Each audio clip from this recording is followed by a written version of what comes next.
महालक्ष्मी गुरुवार कथा। तर श्रोते हो, श्री महालक्ष्मीची कृपा आपल्यावर व्हावी, तिने आपल्या घरात सतत वास करावा, पैसा, शांती, समाधान घरात नांदावे म्हणून श्री महालक्ष्मीचे व्रत करतात। हे व्रत केल्याने मनातल्या सर्व इच्छा पूर्ण होतात।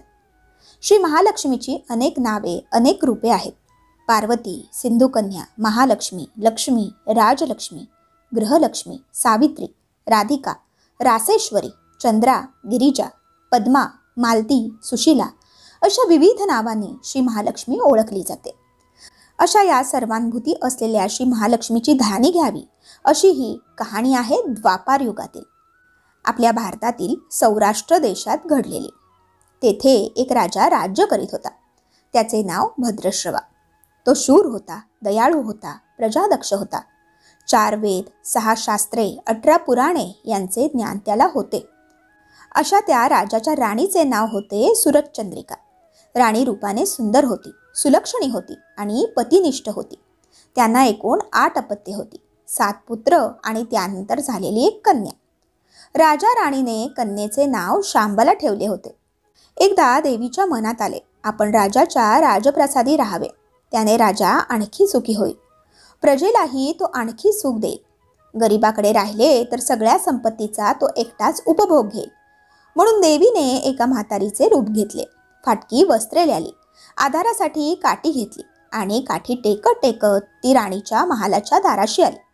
तिला पाहताच एक दासी पुढे आली। तिने म्हातारीला विचारले, कोण ग बाई तू, कुठून आलीस, काय काम काढलंस, तुझं नाव काय, गाव काय, काय हवं तुला? म्हातारीचे रूप घेतलेली श्री महालक्ष्मी म्हणाली, माझं नाव कमलाबाई, द्वारकेला मी राहते, तुझ्या राणीला भेटायला आली। कुठे आहे ती? दासी म्हणाली, राणीसाहेब महालात आहेत, त्यांना सांगायला गेले तर त्या माझ्यावर रागावतील, तुला त्या कशा भेटतील? तुझा अवतार पाहून तुला त्या हाकलूनच देतील, तू इकडे थोडा वेळ आडोशाला थांब। म्हातारीला राग आला। ती संतापून म्हणाली, तुझी राणी गेल्या जन्मी एका वैश्याची पत्नी होती, तो वैश्य फार गरीब होता, त्यावरून त्या दोघांची नेहमी भांडणे होत, नवरा तिला मारहाण करी। या त्रासाला कंटाळून एक दिवस ती घर सोडून गेली आणि जंगलात उपाशी तापाशी भटकू लागली। तिची ती अवस्था पाहून मला तिची दया आली। मी तिला ऐश्वर्य, सुख आणि संपत्ती देणाऱ्या श्री महालक्ष्मी व्रताची माहिती सांगितली। त्याप्रमाणे तिने ते व्रत केले। तिच्या व्रताने महालक्ष्मी प्रसन्न झाली, तिचे दारिद्र्य संपले, तिचे घर संपत्ती समृद्धीने भरले, तिच्या जीवनात आनंद भरला। मृत्यूनंतर लक्ष्मी व्रत केल्याने ते दोघे पती पत्नी लक्ष्मी लोकात वैभवात राहिले। या जन्मी त्यांचा जन्म राजकुळात झाला आहे। देवीच्या कृपेने ती आता राणीपदावर बसली आहे। म्हातारीचे बोलणे ऐकून दासीच्या मनात जिज्ञासा निर्माण झाली। तिने म्हातारीला पाणी दिले, नमस्कार केला आणि म्हणाली, मला सांगाल ते व्रत, मी करीन ते नेमाने, उतणार नाही, मातणार नाही, घेतला बसा टाकणार नाही। म्हातारीने दासीला लक्ष्मी व्रताची माहिती सांगितली। मग ती उठली व काठी टेकीत निघणार तेवढ्यात राणी तरतरा महालातून बाहेर आली। फाटक्या वस्त्रातील म्हातारीला पाहताच ती संतापली आणि उर्मटपणे म्हणाली, कोण ग तू थेरडे, इथे कशाला आलीस, जा इथून। तिने पुढे जाऊन म्हातारीला हाकलून दिले। ती म्हातारी म्हणजे प्रत्यक्ष महालक्ष्मीच होती हे राणीला कळले नाही। राणीचा तो उर्मटपणा पाहून महालक्ष्मीने तिथे न थांबता स्वस्थानी जाण्याचे ठरविले। राणीचा महाल सोडून म्हातारी निघणार तोच एक मुलगी लगबगीने बाहेर आली। ती मुलगी होती राजकन्या शांबाला। तिने येऊन म्हातारीला नमस्कार केला आणि कळवळून म्हणाली, आजी रागावू नका, माझी आई चुकली, तिच्यासाठी मला क्षमा करा, मी तुमच्या पाया पडते। राजकन्येचे ते बोलणे ऐकून महालक्ष्मीला तिची दया आली। तिने शांबालेला लक्ष्मी व्रताची माहिती सांगितली। तो दिवस होता मार्गशीर्ष महिन्यातला पहिला गुरुवार। पुढे त्या दासीने लक्ष्मी व्रत केले, तिची स्थिती सुधारली। दासी पण सोडून ती संसार सुखाने करू लागली। राजकन्या शांबालेनेही भक्तिभावाने सांगितल्याप्रमाणे महालक्ष्मी व्रत केले। सगळे नेमधर्म पाळून दर गुरुवारी तिने हे व्रत केले।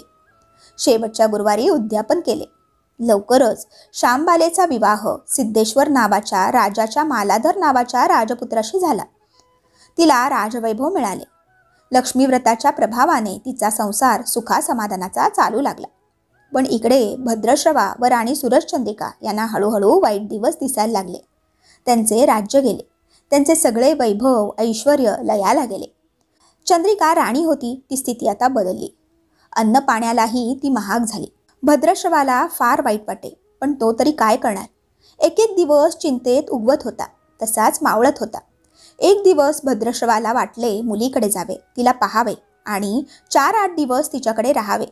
त्याप्रमाणे तो जावयाच्या राज्यात आला. चालून चालून तो खूप दमला होता, म्हणून थोडा वेळ विश्रांती घेण्यासाठी तो एका नदीच्या काठी बसला.